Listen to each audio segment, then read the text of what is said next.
Hello students, स्वागत है आपका मेरे चैनल पर। तो हम लोग ना क्लास 10th में इस बेसिक्स कॉन्सेप्ट्स को पढ़ रहे थे, जिसमें से दो पार्ट हम लोग पढ़े थे, कुछ कॉन्सेप्ट्स पढ़े थे, वैलेंसीज वगैरह पढ़े थे। तो आज हम लोग वैलेंसीज का यूज़ करते हैं।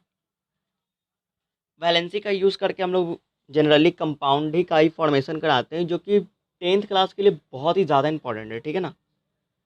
तो चलो टाइम नहीं वेस्ट करते, सीधा कॉन्सेप्ट्स पढ़ाते हैं। यस, इसको देखो।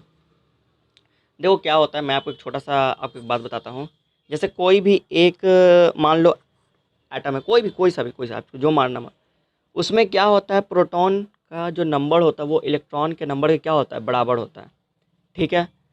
तो जैसे मान लो कि किसी कंपाउंड में 10 इलेक्ट्रॉन है, तो उसमें 10 प्रोटॉन भी होना चाहिए। और अगर किसी कारणवश एक इलेक्ट्रॉन उड़ गया, 9 इलेक्ट्रॉन हो गया, और यहाँ पर क्या हो गया, 10 प्रोटॉन। तो देखो क्या होगा, प्लस माइनस तो कैंसिल होना चाहिए, न्यूट्रल रहता है। हमें ये बात पता है कि किसी भी एटम पर नेट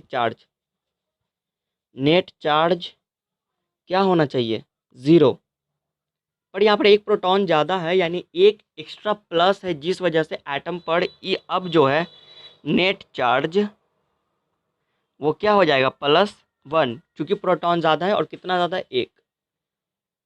और अगर देखो कि मान लो कि अब सेकंड में क्या हो गया, कि मान लो फिर से एक एटम लेते हैं, जैसे इस बार मान लो 8 इलेक्ट्रॉन है और 8 प्रोटॉन। तो मान लो कहीं से इसको एक इलेक्ट्रॉन एक्स्ट्रा आ गया, तो ये क्या हो जाएगा, 9 इलेक्ट्रॉन। और यहाँ पर क्या हो जाएगा, 8 प्रोटॉन।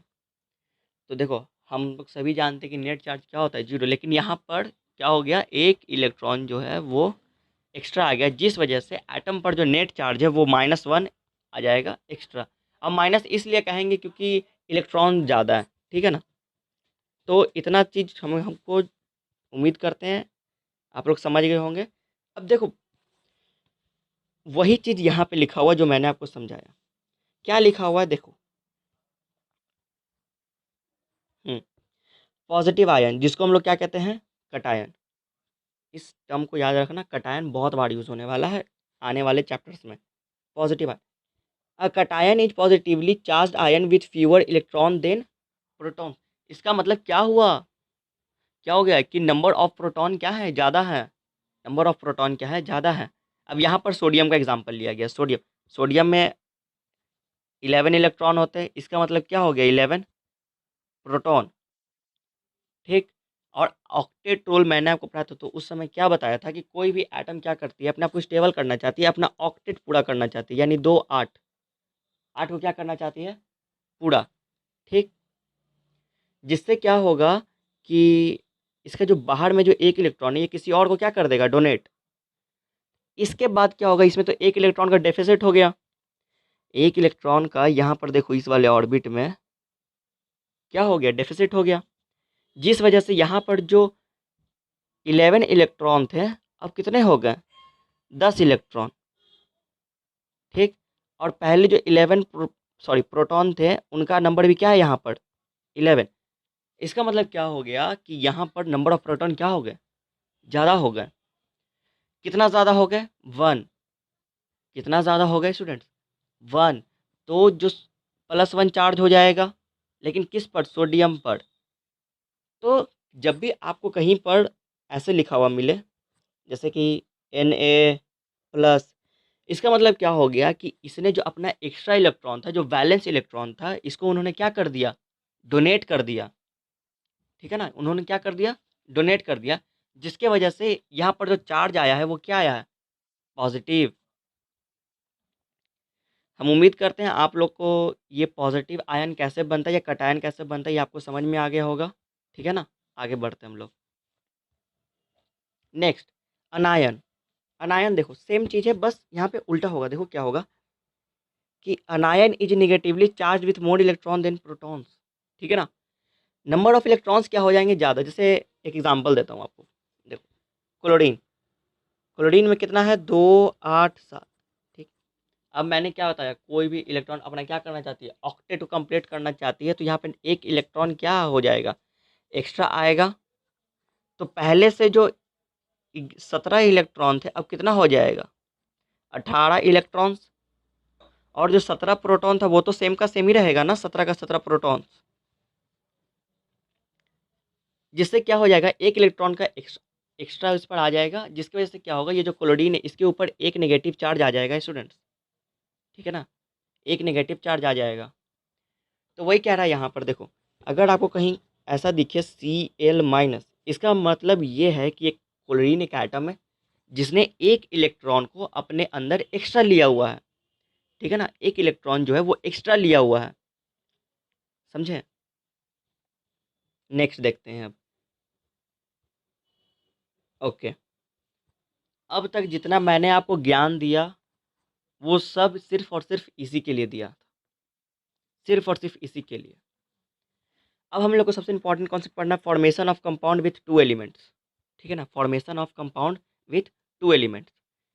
देखो मैंने आपको सिखाया वैलेंसी निकालना कि, और कुछ याद करने के लिए भी दिया था, Na1 ऑक्सीजन का 2, ऑक्सीजन इलेक्ट्रॉन लेता है ये देता है, ठीक है ना। अब देखो जनरली क्या हो गया कि हमें कंपाउंड बनाना है, सोडियम है यहाँ पर और ऑक्सीजन है, दोनों के जो वैलेंसीज होते हैं उनको उसके ठीक नीचे लिख दो, ठीक है, और क्रॉस मल्टीप्लाई कर दो। 2 जो है वो इसके पास चला जाएगा और यहाँ पे जो 1 है वो इसके पास चला जाएगा। और जो हम लोग लिखेंगे ना स्टूडेंट्स, सिंबल को देखो ध्यान से, जैसे Na, तो ऑक्सीजन का 2 देखो मैं यहाँ पे शुरू से ही बना देता हूँ, सोडियम का वैलेंसी 1 ऑक्सीजन का 2, ठीक, यहाँ पे +1 यहाँ पे -2, और ये हो जाएगा ऑक्सीजन के पास चला जाएगा, ऐसे चला जाएगा।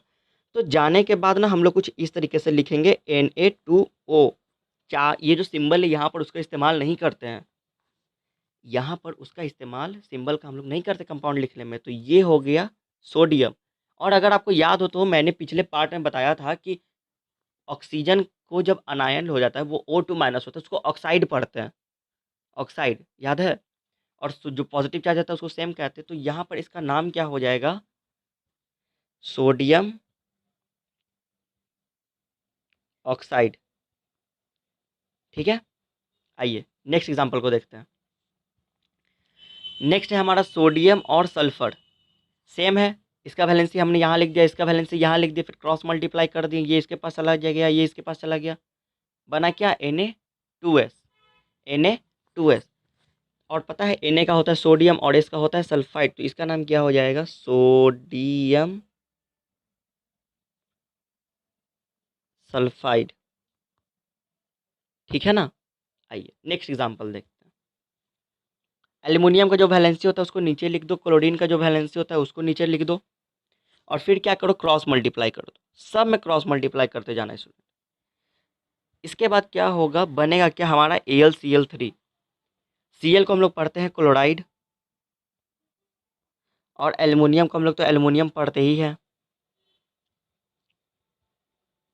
तो इसका नाम क्या हो जाएगा, इसका एल्युमिनियम क्लोराइड, ठीक है।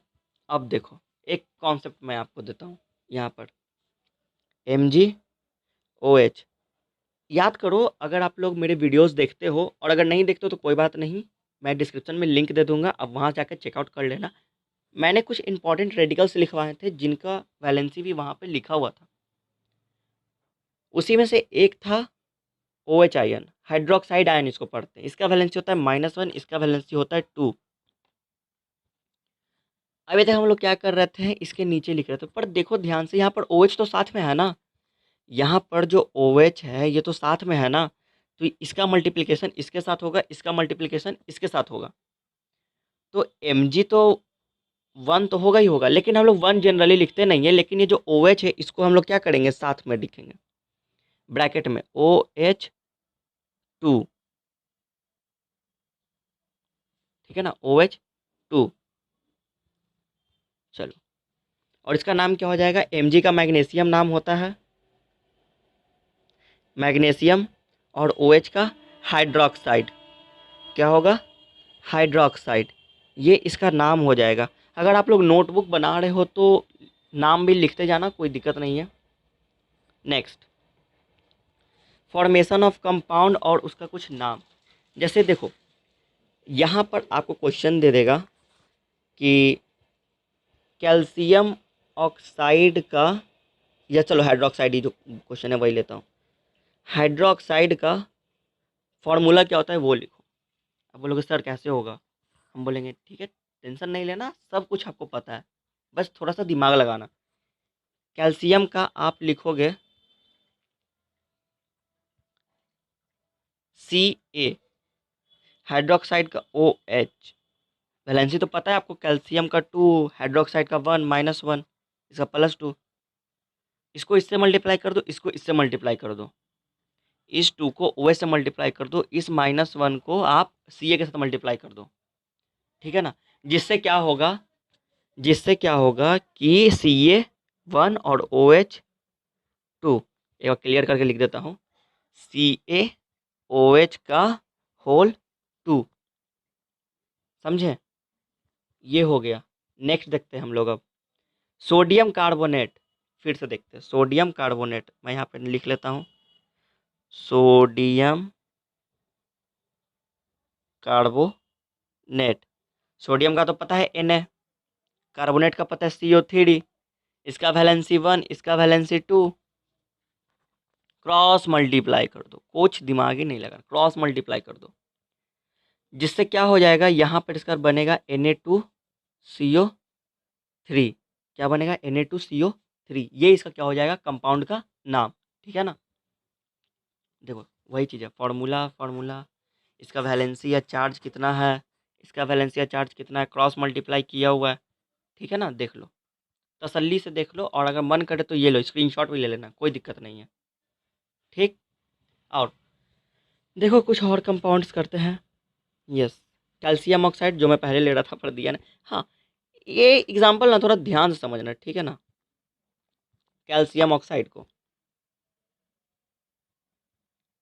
कैल्शियम ऑक्साइड, यहाँ पर भी Ca और O, ऑक्साइड का तो O होता है ना, O का 2 लिख दिया, कैल्शियम का भी 2 लिख दिया। जब भी याद रखना, जब ये दोनों कटेंगे ना तो काट देना, जैसे हम लोग सिंपलेस्ट फॉर्म में जैसे फ्रैक्शन को काटते हैं ना, फ्रैक्शन को सिंपलेस्ट फॉर्म में कन्वर्ट करते हैं, तो वहाँ पे क्या होता है कि हम लोग उसको सिंपल कर देते, तो यहाँ पर मैंने वही किया कि सिंपल कर दिया। अगर कटेगा तो काट देना, नहीं तो कोई बात नहीं, बाद में काट देना पर काट देना। Ca के साथ 1 जाएगा और ये 1 ऑक्सीजन के साथ जाएगा, तो यहाँ पर जो फॉर्मूला मिलेगा CaO, क्या बनेगा CaO, कैल्शियम ऑक्साइड, ठीक है ना। चलो यही मुझे समझाना था कि अगर कटेगा तो कभी भी काट देना, ऐसा ही मत लिख देना, काट देना वहाँ पे। कॉपर नाइट्रेट, देखो कॉपर का वैलेंसी शायद मैंने आपको नहीं बताया, पर याद रखना कॉपर का वैलेंसी होता है 2, ठीक है ना। देखो कॉपर के जनरली 2 वैलेंसी होते हैं, 2 और 3, लेकिन फिलहाल अभी आप लोग जनरल पढ़ रहे हो, बेसिक पढ़ रहे हो, तो 2 ही मान के चलो, ठीक ना।